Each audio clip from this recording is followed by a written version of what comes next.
and evacuations. And I just want to say that I want to acknowledge the mayors and the leadership here in the Hawke's Bay, in Wairoa, Craig Little and Rahit Stoltz and her team up in Gisborne. They have responded quickly, they've stood up with teams. Ian, I want to acknowledge you and your team from your civil defence team. You responded early. The police evacuated over 200 homes last night here in Halmoana. Obviously, what aggravated the situation with the rain was the fact that there was a 6-metre swell that was battering the coast. So I want to acknowledge everyone involved, our first responders who have done an outstanding job and responded quickly to what was clearly developing into a local state of emergency. We're trying to get, I personally am trying to get up to Wairoa to provide support up there to get on the ground and see what they need. And obviously I'm here to make sure that from a central government level we're doing everything that we can and providing the resources that the mayors and their teams, that the controllers need to make sure that we have the best possible response to the communities. I have got a discretionary mayoral fund. I'm able to go up to $300,000 on that, and I have already triggered that.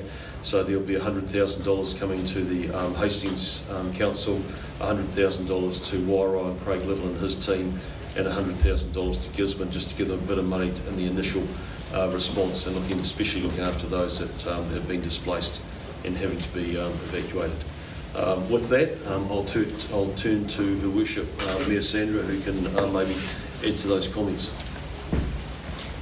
Kia ora koutou. I just want to acknowledge our community and everybody that stood up our community emergency hub last night and worked through the night to make sure our community was safe.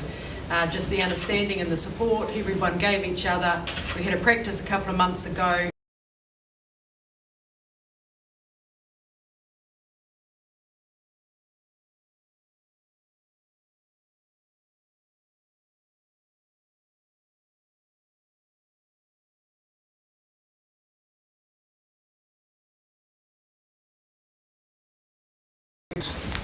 Well, it's the areas that are low-lying, and we've had one home flooded, but the issue has been that we clear all of the shingle away so we can clear the drains and keep the water flowing.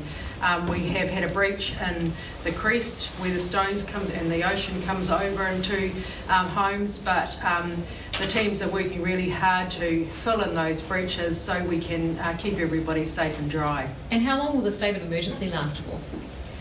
We've got an emergency management meeting at 3 o'clock, and we'll have a full understanding of how long the state of emergency will be in place. There's a big tide tonight at 9 p.m. We have to respect what that would mean for us, that high tide, just like last night at 9 p.m. And as we saw, as the Minister just said, we saw 6-metre waves, and so we just being aware that it's about keeping our community safe and what that means. And it sounds like that tide. 3 o'clock. Sounds like that tide could be worse tonight as well, even slightly higher. Well, you know, we thought the rain had eased off. We saw a little glimpse of sunshine earlier today, but the rain has been constant and steady all afternoon. So that lifts all our waterways, our lagoons, and that puts pressure on the whole coast. So it's just understanding how we'll manage to keep people safe through the night. And Minister, what's the situation in Wairoa? Yeah, I mean, so Wairoa, the community south of the bridge, from what I understand, have been hit hard this time. Most of the damage was north of the bridge, and it relates again to the sea surge and 6-metre waves. So once I'm on the ground, I'll be able to obviously get around and visualise and see exactly what the damage is, but the reports are they definitely have damage there.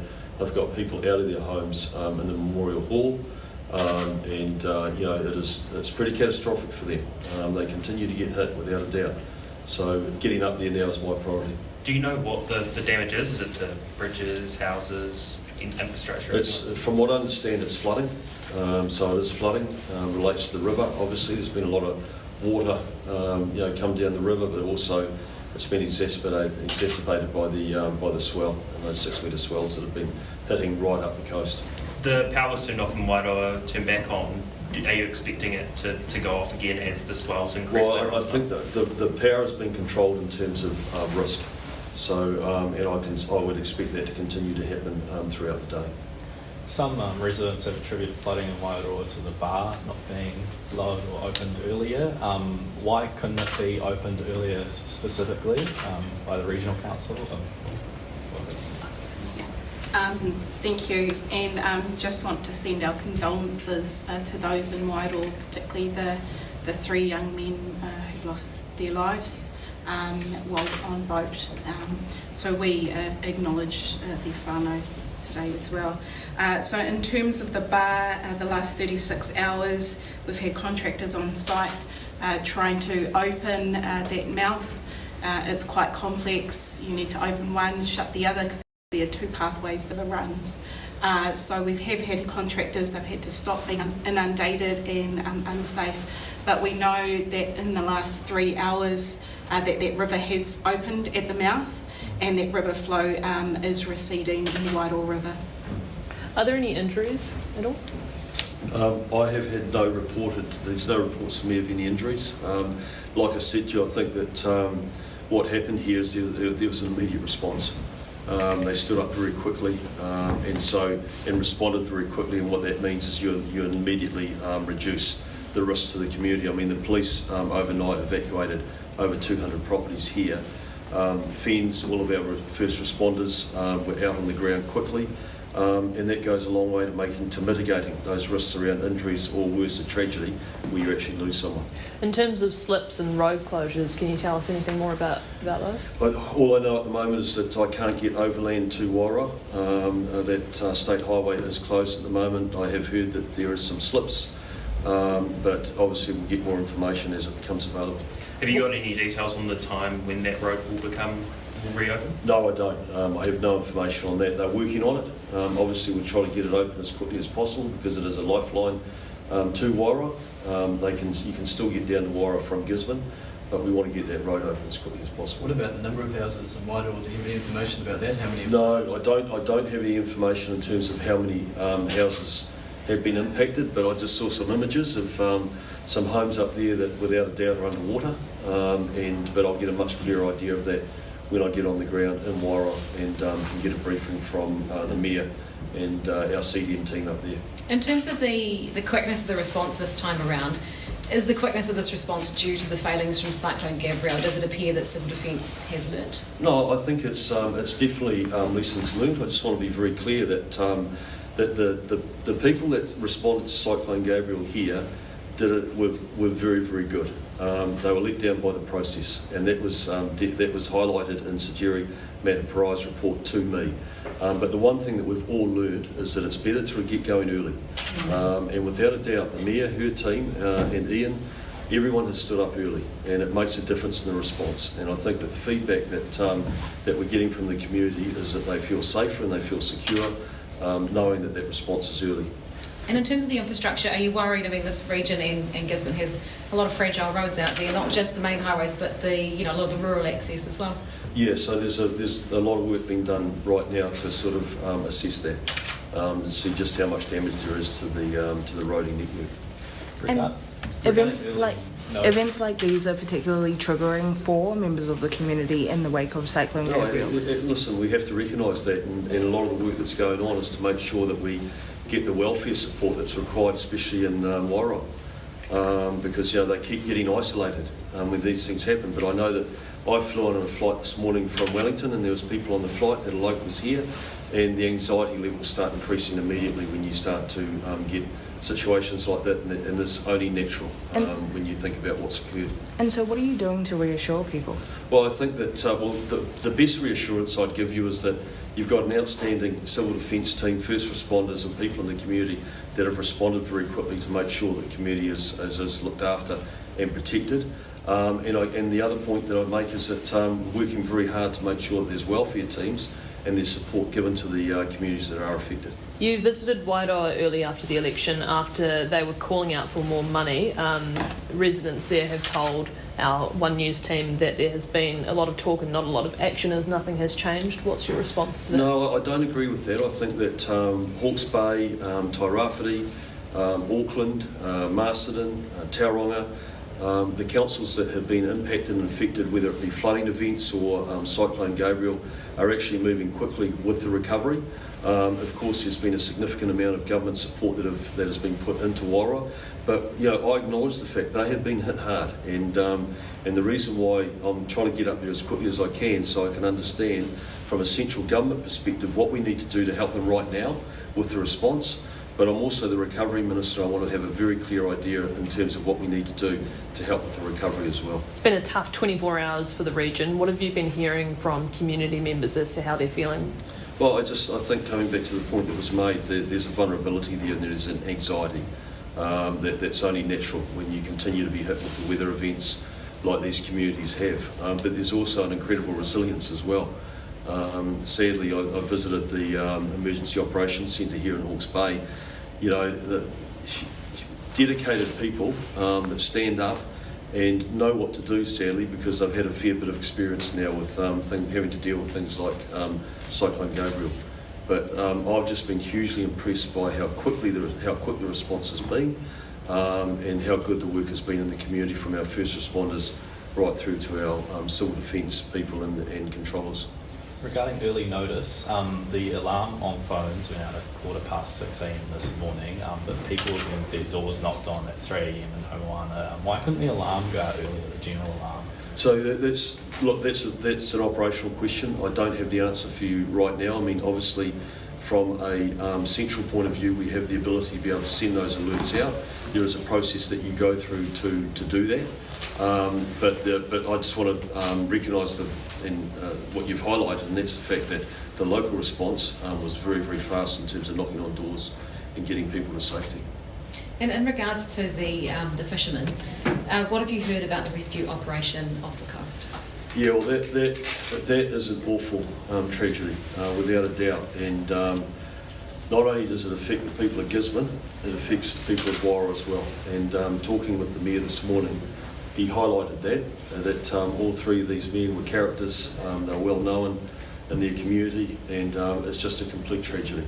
There was obviously a serious attempt to try and rescue them, and I feel for our Coast Guard crew that that did a valiant effort to try and get through what was atrocious weather conditions to try and get to them. It's just a tragedy all round. Those conditions, have you heard a lot about what those crews were facing, those rescue crews?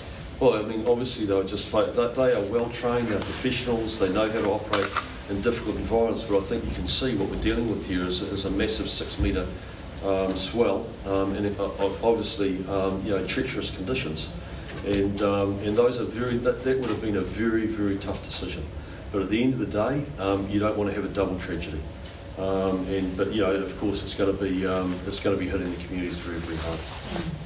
Has any of this weather event surprised civil defence in any way, shape, in its size and magnitude? No, I don't think so. I think that when you're dealing with Mother Nature in these events, you can clearly see that that's something that weather forecasts are not a perfect science, and things can change very, very quickly. And I think that's why, again, I acknowledge the Mayor, the Council, and our civil defence team that stood up very quickly. Do you know if there's any risk to the substation in Wairoa? I haven't had an update on that in terms of the substation in Wairoa. I know that the pump stations here were overwhelmed initially, but there's been some very good work done, and I think that they're back up and able to cope with the water that's coming through. And Mayor Hazlehurst, quite a specific question for you, but one family I talked to that lives just next door to the fire station here said they've been complaining to the council for decades now about the drains and the need for them to be fixed. She said you promised you'd do that and you haven't, which is why her property's flooded. What's your response to that?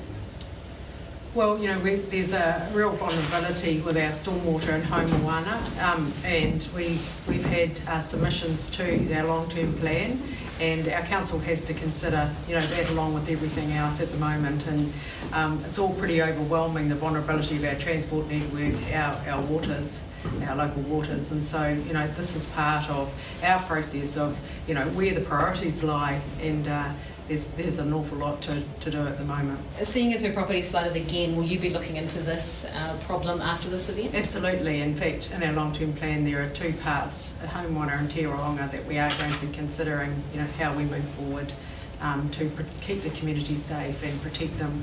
But, you know, the most amazing part was that, you know, people decided to go and stay with friends and family. They understood, they knew what they needed to do, and they got on and did it. And so, you know, people have got on with their lives here, and that's the resilience that our communities have faced, and that's the standing up of 31 new community hubs, which is fantastic, and the leadership that we're seeing in like our amazing volunteer fire brigade here today, you know, and all of these people work together, and we're all under civil defence emergency management, we're all responsible, and the community here is incredible.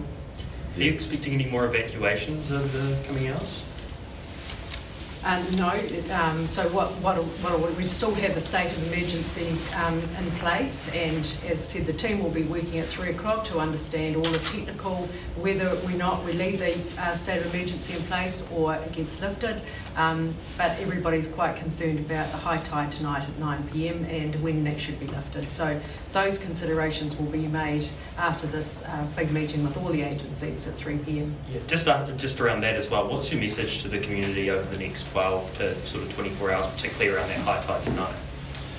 Well, I think just continue to check the CDM website for advice. Listen to the advice, and please be compliant with our first responders out there that are trying to do their jobs, the contractors that are out there trying to do their jobs.